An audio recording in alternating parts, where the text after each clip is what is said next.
आंवला नवमी व्रत कथा।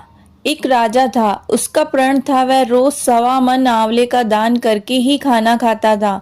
इससे उसका नाम आंवलिया राजा पड़ गया।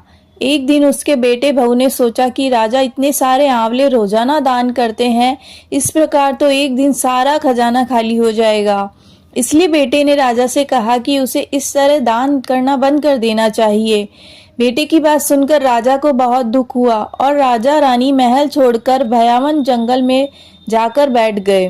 राजा रानी आंवला दान नहीं कर पाए और प्रण के कारण कुछ खाया नहीं। जब भूखे प्यासे 7 दिन हो गए, तब भगवान ने सोचा कि यदि मैंने इनका प्रण नहीं रखा और इनका सत नहीं रखा तो विश्वास चला जाएगा।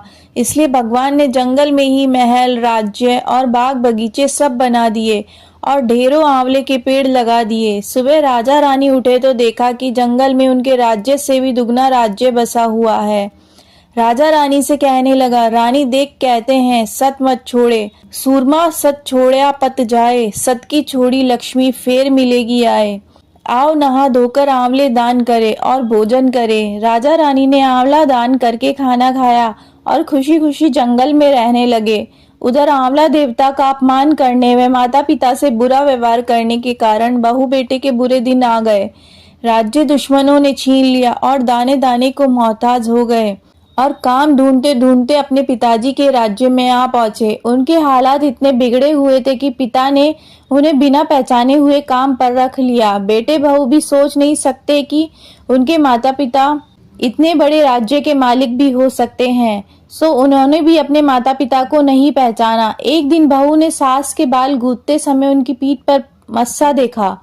उसे ये सोचकर रोना आने लगा कि ऐसा मस्सा मेरे सास के भी था। हमने ये सोचकर उन्हें आंवले दान करने से रोका था कि हमारा धन नष्ट हो जाएगा, आज वे लोग न जाने कहाँ होंगे। यह सोचकर बहू को रोना आने लगा और आंसू टपक टपक कर सास की पीठ पर गिरने लगे। रानी ने तुरंत पलटकर देखा और पूछा कि तू क्यों रो रही है। उसने बताया कि आपकी पीठ पर जैसा मस्सा है, मेरी सास की पीठ पर भी वैसा ही मस्सा था। हमने उन्हें आंवले दान करने से मना कर दिया था, इसलिए वे घर छोड़कर कहीं चले गए हैं। तब रानी ने उन्हें पहचान लिया, सारा हाल पूछा और अपना हाल बताया। अपने बेटे बहू को समझाया कि दान करने से धन की कमी नहीं होती है, बल्कि बढ़ता है। बेटे बहू भी अब सुख से राजा रानी के साथ रहने लगे। हे भगवान, जैसा राजा रानी का सत रखा वैसा सबका सत रखना। कहते सुनते और हुकारा भरते सारे परिवार का सुख रखना।